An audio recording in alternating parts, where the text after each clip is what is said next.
السلام علیکم ناظرین، میں آپ کا ہوسٹ کامران خان عبدالی۔ آج میرے ساتھ میرے بہت ہی اچھے دوست ایڈوکیٹ وہاب نور صاحب موجود ہیں۔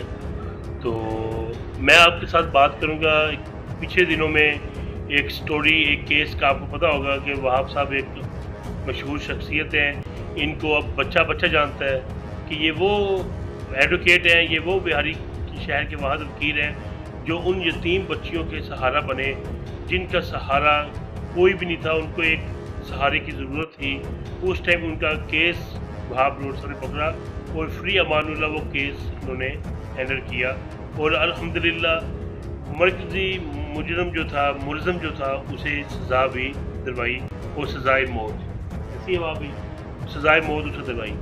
جی میں بات کر رہا ہوں قاضی وہاج صاحب کے بیٹے حامد وہاج کی۔ جب یہ کیس آتا ہے، اقرار الحسن اے وائی نیوز کے جو اینکر ہیں سرعام ٹیم کے، وہ آتے ہیں اور وہ اس شخص کو پکڑتے ہیں۔ تو پکڑنے کے بعد یہ کیس قانونی راہ اختیار کر لیتا ہے اور یہ عدالتوں کی طرف چلے جاتا ہے۔ اس ٹائم بہت سی کاس آرائیاں تھیں بہاری شہر میں کہ کیا ہوگا، کچھ کہتے تھے پیسے لگیں گے، کچھ کہتے تھے یہ چھوٹ جائے گا، اور نظر بھی چند دن یہی آیا۔ لیکن پھر ایڈوکیٹ وہاب روچ نے ان بچیوں کا سہارا بنے اور کیس اپنے ہاتھ میں لیا، اور الحمدللہ اس کیس کو اس طرح سے ہینڈل کیا کہ ملتان شہر میں ہائی کورٹ ملتان میں 3 بار ان کی جو ضمانت کی درخواست تھی وہ منسوخ ہوئی۔ ایسی ہے وہاں پہ جہاں پر میں غلط ہوں آپ نے مجھے دعا دینے۔ تو 3 بار ان کی ضمانت کی درخواست منسوخ ہوئی۔ اس کے بعد پھر سیشن کورٹ میں پھر سے کیس چلا اور مجرم کو سزا ہوئی۔ بات کرنے کا مقصد میرا یہ ہے کہ جو مجرم ہوتا ہے تو لیکن جب یہ کیس ان کے پاس آتا ہے تو ان سے مزید پوچھتے ہیں کہ وہاں بھائی مجھے جو انفارمیشن ملی ذرائع سے کہ آپ کو پیسوں کی آفر بھی دی گئی، آپ کو ڈرانے دھمکانے کی بھی کوشش کی گئی، مطلب کہ دبایا گیا، بہت کوشش کی گئی کہ ان کو دبایا جائے، کیونکہ وہاں ایک وکیل تھے وہاب صاحب جو کہ ڈرے نہیں۔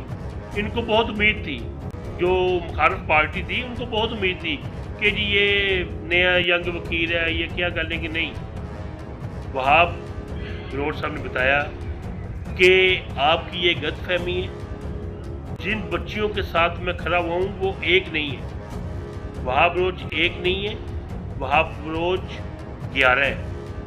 تو اس کیس کے متعلق ہم پوچھتے ہیں وہاں بھی جب ملتان میں ہائی کورٹ آپ گئے ہیں، یہ درخواست لگی ہیں، تو وہاں پر کیا دلائل پیش ہوئے کیس کے متعلق؟ جو ان کی ضمانت منسوخ ہوئی، اس کے بعد بہاری میں آ جاتے ہیں، اور جو یو ایس بی یہ اس نے کھا گیا تھا یا منہ میں ڈالی جو بھی تھا سین وہ بھی آپ بتائیں، اور اس کے یو ایس بی سے بھی کچھ ثبوت ملے ہیں کہ وہ سننے میں آتا ہے کہ وہ یو ایس بی ضائع ہو گئی تھی، اس کے متعلق کیا وہ بھی ہمیں تھوڑا سا بتائیے گا۔ سب سے پہلے تو میں یہ بتا دوں کہ یہ ادھر جتنے بڑے بھی کرمنل ہیں نا، نہ ان کی جرت ہے مجھے ڈرانے کی اور نہ ان کی اوقات ہے، اور نہ میں کسی سے ڈرتا ہوں۔ آپ کو بھی پتہ ہے، آپ مجھے اسٹوڈنٹ دور سے جانتے ہو کہ اتنی کسی کی بھی ضرورت نہیں کہ مجھے ڈرائے۔ دوسرا میں آپ کو یہ بتا رہا ہوں کہ جو یو ایس بی ہے نا، وہ ساری اس میں سے ڈیٹا جتنا ہے ہر چیز ریکور ہوئی ہے، ریکور ہو کے بلکہ وہ جو پی ایف ایس اے جو ہمارا یہاں پہ وہ کرتا ہے ادارہ ہے پنجاب کا، وہ لاہور کے اندر اس نے باقاعدہ طور پر اس کی جو سا پی ایف ایس اے سے پوری اس کی رپورٹ ایک بن کے آئی ہے۔ تو اس کے بعد یہ جو سا پورا انالیسس کر کے پھر وہ عدالت میں آئی ہے، عدالت میں پھر وہ جو سارے حالات و واقعہ دیکھ کے اس کا فیصلہ ہوا ہے۔ تو اچھا وہاں پہ اس کا فیصلہ ہوا ہے عدالت میں، وہ یو ایس پی آئی ہے، اس کی رپورٹ بنی ہے، تو اس پر فیصلہ ہو گیا۔ اب کیا کیس آگے مطلب کہ بچیوں کو انصاف ملا ہے ان سے متعلق، اس کیس کے متعلق آپ کے پاس اور کیس بھی ہیں؟ میرے پاس الحمدللہ ویسے بڑی اچھی میری وکالت ہے، میرے پاس اور بہت سارے کیسز ہیں۔ نہیں، اس کیس کے فیصلے کے بعد میرے پاس ایک اور اگلے 2 دن بعد فیصلہ آیا تھا جس میں عمر قید سزا ہوئی تھی۔ وہ بھی ایک بچے کا تھا، مدرسے میں مدرسے میں نہیں تھا، 7 سال کا بچہ تھا، ایک یہاں نجی اسکول ہے وہاں پڑھتا تھا۔ تو وہ اپنے نماز پڑھنے جاتا ہے تو وہاں پہ اس گاؤں کا ایک وہاں پہ آدمی ہوتا ہے 40 سال ایج ہے اس کی, غیر شادی شدہ ہوتا ہے, وہ بچے کے ساتھ جو ہے نا اپنی جنسی درندگی کا نشانہ بناتا ہے, اس کو بھی اسی طرح جو ہے نا سزا ہوئی ہے.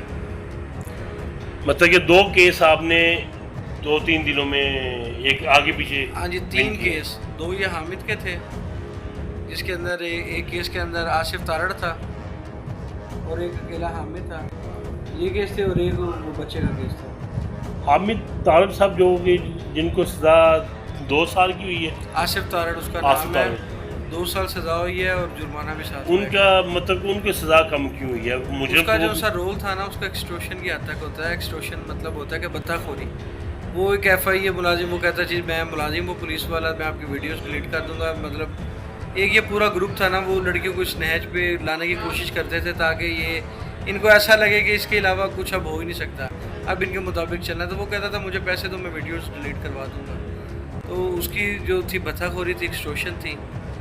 ایکسٹورشن کی حد تک وہ گنہگار ہوا. تو اس کے بعد اس کی جو سزا تھی وہ اپنی پوری سزا جو سی ہے اسے اس کے مطابق ملی ہے جو اس کی سزا بنتی تھی. جی اللہ پاک آپ کو صحت تندرستی نبی میں دے. آپ ایک ینگ وکرا کی جو عمر میں گزر رہے ہیں, ایک بہت ہی ایک نام کے ساتھ اوپر آئے ہیں.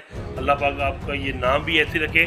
وہاں بھائی کے اسٹوڈنٹ لائف سے میرے دوست ہیں, تو یہ شروع سے ہی کچھ ایسے ہی ہیں, سخت مزاج کے ہیں اور حق کا ساتھ دینے والے ہیں. یہ جب لا کرتے رہے ہیں اس ٹائم بھی یہ ایسا ہی تھا, ان کا ایک مزاج تھا کہ یہ اپنی لا یونیورسٹی کالج میں بھی جو مظلوم ہوتے تھے ان کا ساتھ دیتے تھے, اور ایسے ہی ان کا یہ یہاں پر ہے.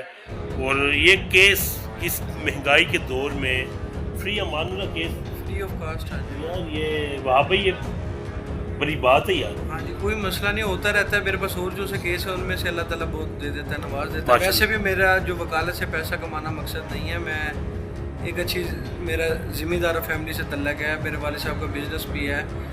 مجھے ایسی کوئی پیسوں کی کوئی گھریلو طور پہ کوئی ایسی ٹینشن نہیں ہے. اگر مجھے ٹینشن ہوتی بھی تو مجھے ویسے بھی کوئی ٹینشن نہیں تھی. اللہ پاک آپ کو وہاں بھی صحت تندرستی دے اور آپ اپنے مقصد میں کامیاب ہوں.